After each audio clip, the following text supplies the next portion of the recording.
आमीन। आज कितने लोग खुश और आनंदित हैं? हालेलुया, आमीन। अपने पड़ोसी के हाथ को पकड़ आए नहीं हैं, खुदावंद यीशु मसीह ने आपको बुलाया है।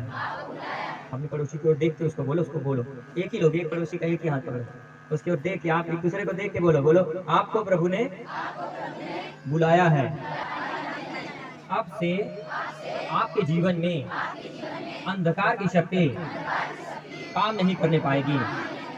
डरना मत, शैतान से घबराना मत, क्योंकि यहोवा तुम्हारे साथ है। क्या तुम विश्वास करते हो? आज तुम खाली हाथ नहीं जाओगे। पूरा आज की ही प्रार्थना में। धन्यवाद। मेरी आवाज पीछे तक जा रही है सब लोगों के पास? साफ साफ सुनाई दे रहा है कि नहीं? हालेलुया। उत्पत्ति अध्याय 50 वचन नंबर 15 पुराना नियम में सब लोग खोले। थोड़ा इको कम कर दो भाई, थोड़ा सा इको कम कर दो। मेरे वाले माइक का देखो कौन सा बाबू, या आरती पढ़ो। जब यूसुफ के भाइयों ने देखा कि हमारा पिता मर गया है, तब कहने लगा कदाचित यूसुफ अब हमारे पीछे पड़े और जितनी बुराई हमने उससे की थी सब का पूरा पलटा हमसे ले। इसलिए उन्होंने यूसुफ के पास यह कहला भेजा, तेरे पिता ने मरने से पहले हमें यह आज्ञा दी थी, तुम लोग यूसुफ से इस प्रकार कहना कि हम विनती करते हैं कि तू अपने भाइयों के अपराध और पाप को क्षमा कर। हमने तुझ से बुराई की थी, पर अब अपने पिता के परमेश्वर के दासों का अपराध क्षमा कर। क्योंकि उनकी ये बातें सुनकर यूसुफ रो पड़ा और उसके भाई आप भी जाकर उसके सामने गिर पड़े और कहा, देख हम तेरे दास हैं। यूसुफ ने उनसे कहा, मत डरो क्या, मैं परमेश्वर की जगह पर हूँ। यद्यपि तुम लोगों ने मेरे लिए बुराई का विचार किया था, परंतु परमेश्वर ने उसी बात में भलाई का विचार किया, जिससे वह ऐसा करे जैसा आज के दिन प्रकट है कि बहुत से लोगों के प्राण बचे हैं। इसलिए अब मत डरो, मैं तुम्हारा और तुम्हारे बाल बच्चों का पालन पोषण करता रहूंगा। आमीन, आमीन, हालेलुया। बोलो यीशु मसीह की।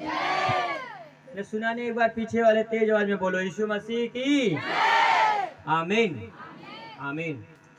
परमेश्वर का ये पवित्र वचन है और इसको पढ़े जाने से, सुने जाने से परमेश्वर की आशीष आप सब लोगों के ऊपर उतरे। आमीन, आमीन, हालेलुया, आमीन। ध्यान से सुनना आप लोग। बाइबल बताती है एक व्यक्ति का जिक्र है, जिस व्यक्ति का नाम है यूसुफ। क्या नाम है? यूसुफ। और बाइबल बताती है यूसुफ परमेश्वर का बहुत भय मानने वाला व्यक्ति था। परमेश्वर की प्रार्थना करने वाला, परमेश्वर का भय मानने वाला व्यक्ति था, पर उसके भाइयों ने उसके साथ बुरा व्यवहार किया। इतना बुरा व्यवहार किया उतना कोई ना करे कभी किसी को। बाइबल बताती है उसके भाइयों ने उसको गड्ढे में ढकेला और इसके बाद अपने पिता से जाकर बोल दिया, वो तो मर गया, उसको कोई जंगली जानवर ने खा लिया। और गड्ढे में से फिर उसको निकाला और ले जा करके उसको अन्य जातियों के लोगों के हाथों में बेच दिया। और यूसुफ की उम्र उस टाइम 17 साल थी, लगभग 17 साल की उम्र में बाइबल बताती है यूसुफ जा करके गुलामी में चला गया। यूसुफ, बाइबल बताती है कि वो जाकर अन्य देश में गुलाम बन के रहने लगा। आमीन। आज मैं आपको बताना क्या चाहता हूं, बिल्कुल ध्यान से आप सुनना। परमेश्वर उन लोगों के साथ रहते हैं जो लोग, जब आप भलाई करते हैं पर आपको भलाई के बदले आपको बुराई लोग आपका करते हैं, भलाई का बदला आपको गलत लोग करते हैं, आपके साथ गलत करते हैं। आप भलाई कर रहे हो, लोग आपके साथ गलत कर रहे हैं, पर आप जब उसका बदला नहीं लेते हैं तब परमेश्वर ऐसे लोगों के साथ में खड़ा होता है और उन्हें आशीषित करता है यीशु मसीह के नाम में। आमीन, हालेलुया। जब लोग आप अपना पलटा नहीं लेते हो, आप बदला नहीं लेते हो, आप लोगों के साथ भलाई करते जा रहे हो, पर लोग आपके साथ बुराई कर रहे हैं, और जब लोग आपके साथ बुराई कर रहे हैं और आप उसका बदला, उस बुराई के बदले के लेने के बजाय आप प्रार्थना कर रहे हो लोगों के लिए, परमेश्वर ऐसे लोगों को ऊंचा करता है और परमेश्वर ऐसे लोगों को महान करता है। आमीन, हालेलुया, आमीन। अब बाइबल में यूसुफ के साथ उसके भाइयों ने बहुत बुरा किया, पर बाइबल में लिखा है, परमेश्वर का वचन बताता है, उसी यूसुफ को परमेश्वर ने मंत्री बनाया यीशु मसीह के नाम में। आमीन। और एक समय ऐसा हुआ कि जब अकाल पड़ गया, यूसुफ के भाई जहाँ पे रहते थे वहां पे जब अकाल पड़ गया, तो अकाल पड़ने के बाद जब गए भोजन लेने के लिए यूसुफ के देश में, वहां पे जब गया, वहां पे जब देखा तो भैया जो मंत्री बना हुआ है वो यूसुफ ही है। उन्होंने अपना गुनाह कबूल कर लिया कि हम लोगों ने ही आपके साथ बुरा व्यवहार किया है, अब आप जैसा चाहो हमारे साथ बदला ले सकते हैं। पर यूसुफ बहुत दयालु था, उसने अपने भाइयों के साथ बुरा व्यवहार, सोच लो, ये होता है परमेश्वर के भय मानने वाले व्यक्ति के अंदर। हालेलुया। उसके साथ इतना बुरा किया गया, पर यूसुफ ने उनके साथ थोड़ी सी भी बुराई नहीं की। जब वो लोगों के यहाँ राशन खत्म हो गया, लोग राशन लेने के लिए यूसुफ के यहाँ पहुंचे, यूसुफ ने बोला कोई बात नहीं, टेंशन मत लो, जितना चाहिए लेके जाओ राशन, मैं उन चीज़ों को भूल गया हूँ, जो आपने मेरे साथ बुराई किया मैं सब भूल गया हूँ, आप राशन लेके जाओ, मैं आपको भी खिलाऊंगा, आपके बच्चों को भी, आपके परिवार को भी खिलाता रहूंगा यीशु मसीह के नाम में। आमीन, हालेलुया, आमीन। बाइबल में लिखा है, यूसुफ ने अपने बेचे जाने का, अपने गड्ढे में गिर जाने का जिक्र जिस देश में वो गया था वहां पे किसी से नहीं कहा। सोचो, सोचने वाली बात है कि नहीं? एक व्यक्ति जिसको बेच दिया गया 17 साल की उम्र में, उसके भाइयों ने उसको बेचा, जिस देश में वो गया वहां पे अपने इन घटनाओं के बारे में किसी को बता नहीं रहा, किसी को नहीं बता रहा है, सिर्फ उन लोगों के लिए दुआ कर रहा है, प्रार्थना कर रहा है। और परमेश्वर बड़ा अनुग्रह करने वाला है। जब आप भलाई करते हो लोगों के साथ संग, और भलाई के बदले बुराई मिलती है, और उन बुराई के बदले आप उनके साथ बुराई नहीं करके आप परमेश्वर के हाथ में जब अपना फैसला देते हो, तो खुदावंद आपके साथ में खड़ा होकर के आपको उन्हीं लोगों के सामने ऊंचा करता है यीशु मसीह के नाम में। आमीन, हालेलुया। कितने लोगों को वचन समझ में आ रहा है? आज अक्सर लोगों के साथ ऐसा होता है जो मैं आपको बोल रहा हूँ, आप भलाई करेंगे उलट के आपको बुराई मिलती है। आप लोगों के साथ भले भले काम करते हैं, आपको धोखा मिल जाता है उन लोगों के साथ, फिर आपको गुस्सा लगता है, मैंने इसके साथ इतनी भलाई किया, ये मेरे को धोखा दिया, मैं इसको अब छोड़ूंगा नहीं।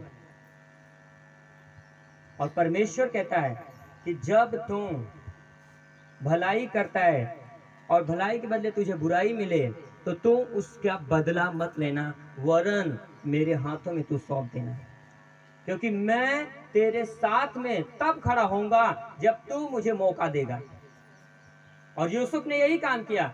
यूसुफ ने अपने भाइयों की बुराई लोगों में नहीं की, किसी से कुछ बातें बताने के लिए नहीं गया, वो सिर्फ अपने यहोवा परमेश्वर से गुलामी में होने के बावजूद भी घुटने टेक रहा और प्रार्थना कर रहा है, परमेश्वर उनको आशीष दे मेरे खुदावंद, वो नहीं जानते ये क्या कर रहे हैं। हालेलुया, आमीन। और परमेश्वर ने यूसुफ को ऊंचा उठाया। बाइबल बताती है दाऊद राजा साउल के साथ बहुत भलाइयां किया है, यहां तक कि जब साउल राजा के ऊपर दुष्ट आत्मा आती थी तो वही दाऊद जाता था और वीणा लेके जैसे बजाने लगता था, शाऊल के अंदर की दुष्ट आत्मा शांत हो जाती थी, निकल कर चली जाती थी। हमेशा उसके घर में रहने वाला व्यक्ति दाऊद साउल के साथ इतनी भलाइयां कर रहा था, फिर भी साउल ने क्या किया? साउल ने दाऊद को मारने के लिए अपनी पूरी सेना ही लगा दिया, भाला खींच के मार रहा है कि मार दूंगा इसको, मर ही जाएगा। सोचो, भलाई के बदले उसके साथ बुराई उसको मिल रही थी। पर दाऊद ने क्या किया? दाऊद ने भी बेचारा भागा, वहां से राजमहल छोड़ करके भागते भागते एक सिगलग नामक नगर में पहुंचा। और जब वहां पे पहुंचा तो उस नगर का जो राजा था वो राजा ने उसको जमीन जायदाद दिया, बोला जा करके तू रह। और फिर वही दाऊद एक दिन जब साउल की जगह पे राजा बना, परमेश्वर ने उसको महान किया कि नहीं किया?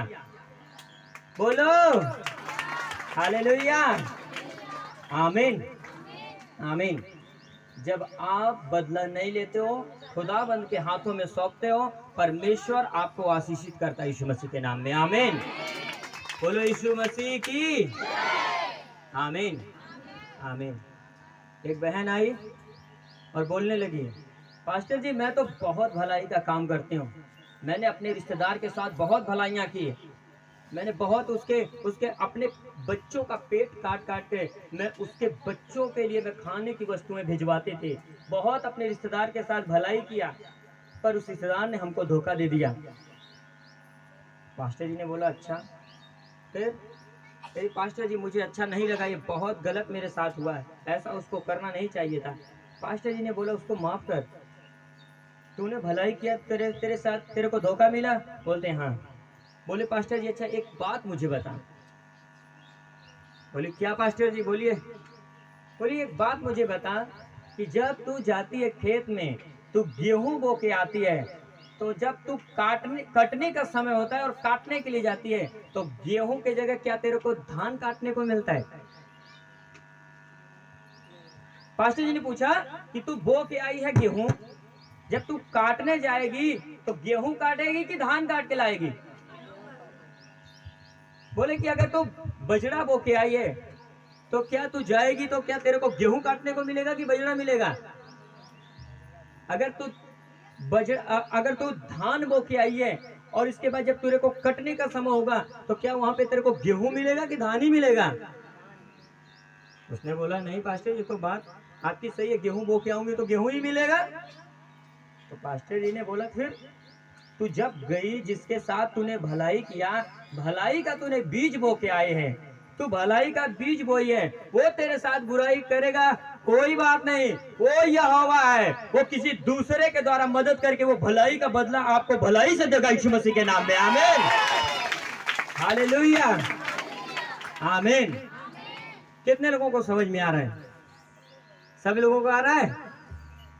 आमीन आमीन। तो आपने जो भलाई किया खुदाबंद उसका आशीष आपको देंगे, ये मैं विश्वास करता हूँ यीशु मसीह के नाम में, आमीन।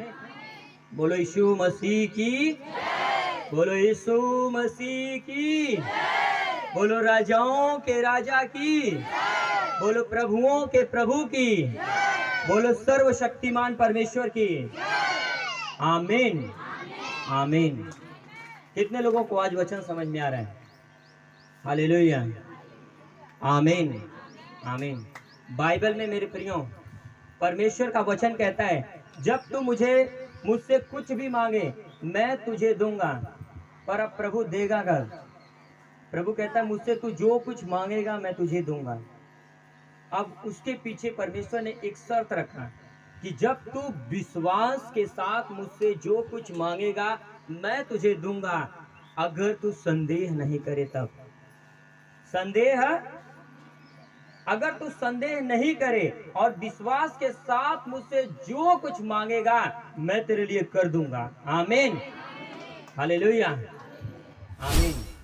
अगर मेरा विश्वास है कि मेरा परमेश्वर मैं जो मांगने के लिए आया हूं मुझे देगा, तो मैं प्रार्थना भी करूंगा, मैं उपवास भी रखूंगा, 1% मैं परमेश्वर के ऊपर संदेह नहीं करूंगा, क्योंकि मेरा विश्वास है पूरा।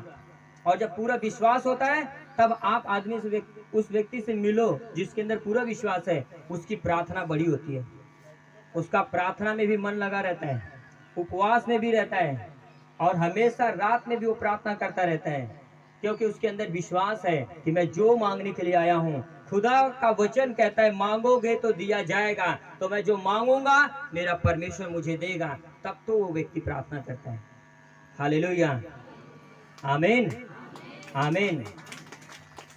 और पता है आपको मैं बात बताना चाहता हूँ, ध्यान सुनना। बाइबल बताती है परमेश्वर अपने दासों के द्वारा बात करता है आप लोगों से। कैसे बात करता है? अपने दास के द्वारा परमेश्वर आपसे बात करता है। बाइबल बताती है हिजकिय्याह राजा जब मरने पे था तो कोई आकाश से उसको आवाज नहीं सुनाई दी। जब हिजकिय्याह मरने पे था, आकाश से कोई आवाज उसको सुनाई नहीं दी कि तू मर जाएगा। वहां पे बाइबल बताती है परमेश्वर ने अपने अपने दास को भेजा और जा करके बोला कि बोल दे हिजकिय्याह अब मर जाएगा। क्या हो जाएगा? मर जाएगा, बचेगा नहीं, अब भाई खत्म है इसकी कहानी। बाइबल बताती है उसी टाइम हिजकिय्याह ने प्रार्थना किया और बोला प्रभु स्मरण कर, मैं खराई से चलता आया हूँ। और रो करके बिलख करके जैसे उसने प्रार्थना किया, फिर परमेश्वर अपने दास को भेजा और बोला बोल दे जाके हिजकिय्याह से उसकी उम्र कितने साल बढ़ गई है। मैं सुनना चाहता हूँ कितने लोग बोल रहे हैं कितने साल बढ़ गई? 15। और कौन बोल रहा है? जो बाइबल पढ़ते हैं बताओ जल्दी से, कितने साल बढ़ी हिजकिय्याह की उम्र? हाँ बोल बहन, कितनी साल? 15 साल बढ़ी यीशु मसीह के नाम में, आमीन। जोर से एक बार तारीफ कर दो, जोर से। हालेलुया, आमीन। आप लोगों को वचन समझ में आ रहा है बहुत अच्छे से, आमीन। प्रभु का लाखों बार धन्यवाद हो। मेरे प्रियो, मैं आपको बोलना चाहता हूँ, आप परमेश्वर के पास आए हैं, परमेश्वर को आपको ख्याल है, क्योंकि परमेश्वर की आदत है। मैं आपको बताना चाहता हूँ परमेश्वर की ये आदत है कि परमेश्वर ऐसे लोगों को चुनता है जो निर्बल हैं, जो लाचार हैं, जो निर्धन हो चुके हैं, जो लोगों को लगता है ये किसी काम का नहीं, परमेश्वर ऐसे ही लोगों को चुनकर अपने पास लाता है। और उसकी ये आदत है कि जब परमेश्वर ऐसे लोगों को चुनता है तो वो परमेश्वर उनके अंदर आके काम करता है और उनको वो आशीषित करता है यीशु के नाम में, आमीन।